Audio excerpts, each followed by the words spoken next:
Kitab Pengkhotbah. Ini adalah bagian dari kitab hikmat dalam Alkitab dan diawali dengan kalimat ini. Inilah perkataan Kohelet, anak Daud, raja di Yerusalem. Nah, dalam bahasa Ibrani, kata Kohelet berarti seseorang yang telah mengumpulkan orang-orang bersama-sama. Dan dalam hal ini adalah untuk belajar. Sehingga kata tersebut sering diterjemahkan dalam bahasa Indonesia sebagai guru. Dan guru ini dikatakan sebagai seorang anak laki-laki atau seorang keturunan Raja Daud. Sehingga ada beberapa perbedaan pendapat tentang siapa kemungkinan tokoh ini sebenarnya. Banyak yang berpikir bahwa ini mengacu pada Raja Salomo. Yang lain berpendapat mungkin dia adalah salah satu dari raja-raja berikut dari garis keturunan Daud.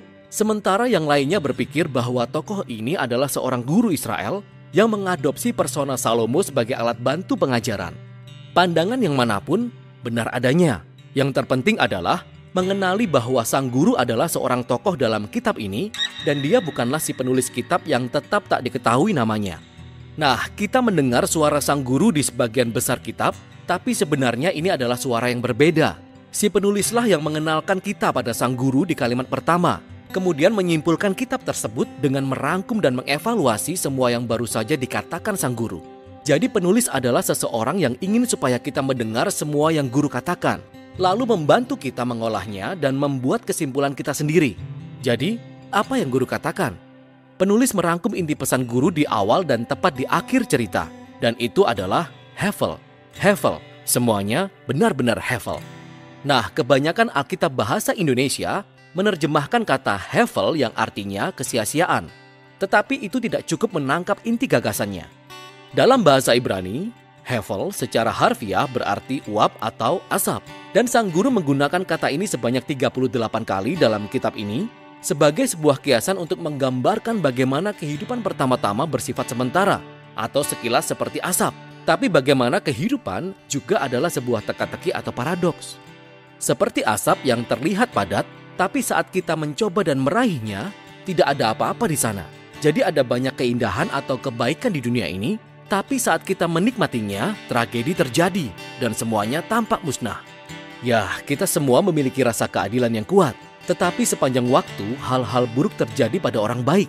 Sehingga hidup terus-menerus tidak dapat diprediksi, tidak stabil, atau menurut kata-kata sang guru seperti usaha menjaring angin. Hevel. Nah, itu sangat menyedihkan. Jadi, mengapa dia mengatakan semua hal ini?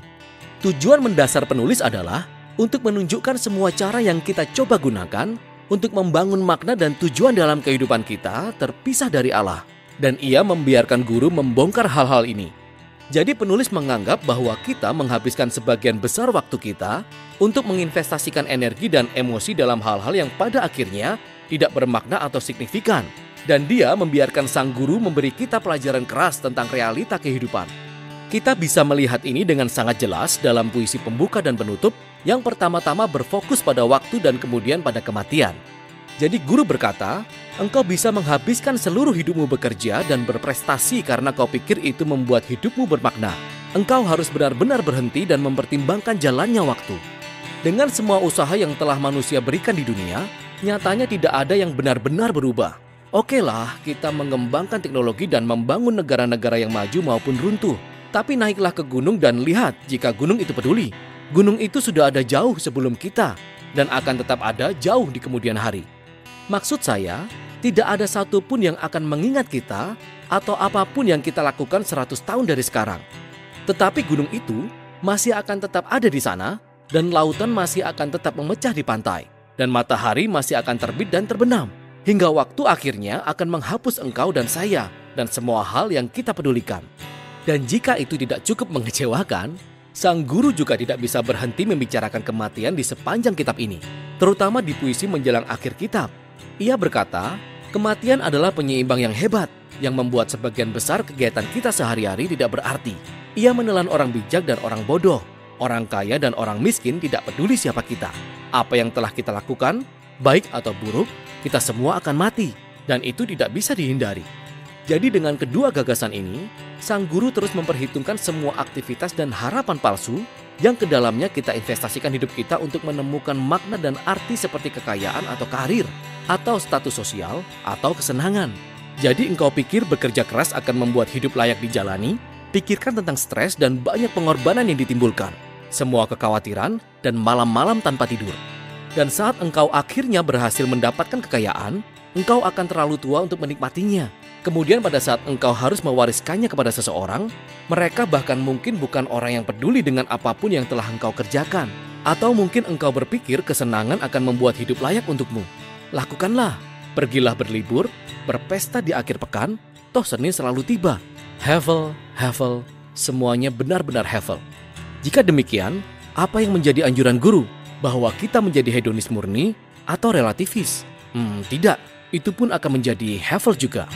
Sang guru mengakui gagasan dari Amsal, yaitu hidup dengan hikmat dan takut akan Tuhan, bahwa kedua hal ini memiliki manfaat nyata. Secara keseluruhan mungkin hidup menjadi lebih baik bagi kita. Tapi masalahnya adalah bahwa bahkan hidup dengan hikmat dan takut akan Tuhan itu juga hevel, karena keduanya tidak menjamin sebuah hidup yang baik. Orang baik meninggal dengan tragis, dan orang jahat hidup lama dan makmur. Ada terlalu banyak pengecualian. Dan bahkan hikmat adalah hevel. Sekali lagi ini bukan berarti kesia-siaan, tapi sebuah teka-teki. Hikmat tidak bekerja seperti yang kita kira di sepanjang waktu. Jadi, bagaimana cara untuk melangkah ke depan di tengah semua hevel ini? Dan di sini secara paradoks, sang guru menemukan kunci pada kesenangan yang sejati dari hidup di bawah matahari, yaitu menerima hevel. Ini artinya mengakui bahwa segala sesuatu dalam hidup benar-benar berada di luar kendali kita. Dalam sekitar 6 waktu yang berbeda pada beberapa momen paling suram dalam monolognya, sang guru berbicara tentang anugerah Allah, yaitu kenikmatan akan hal-hal baik sederhana dalam hidup, seperti persahabatan, atau keluarga, makanan enak, atau sebuah hari yang cerah. Kita tidak bisa mengendalikan hal-hal ini, dan tentu pula, hal-hal ini tidak dijamin akan datang pada kita. Tetapi itulah keindahannya. Ketika saya memutuskan untuk memilih sebuah sikap penuh kepercayaan pada Tuhan, hal itu membebaskan saya untuk dengan mudah menikmati hidup saya sebagaimana saya benar-benar mengalaminya. Tidak seperti yang saya bayangkan. Karena bahkan harapan saya tentang bagaimana seharusnya hidup itu, pada akhirnya adalah hevel. Segala sesuatu di bawah matahari benar-benar hevel. Dan demikianlah perkataan sang guru sebelum berakhir. Tepat di bagian akhir ini, penulis berbicara lagi dan dia memberikan kesimpulannya. Dia berkata bahwa perkataan sang guru sangat penting untuk kita dengar. Ibarat tongkat gembala yang ujungnya runcing yang mungkin menyakitkan saat menyentuh kita, tapi penulis berkata bahwa sang guru mencoba menyodok kita agar kita bergerak ke arah yang benar menuju hikmat yang lebih besar. Penulis kemudian memperingatkan kita bahwa kita bisa saja menanggapi perkataan sang guru dengan terlalu serius dan menghabiskan seluruh hidup kita terkubur dalam buku-buku untuk mencoba menjawab teka-teki eksistensial kehidupan. Jangan mencobanya, kata penulis, karena kita tidak akan pernah sampai ke sana.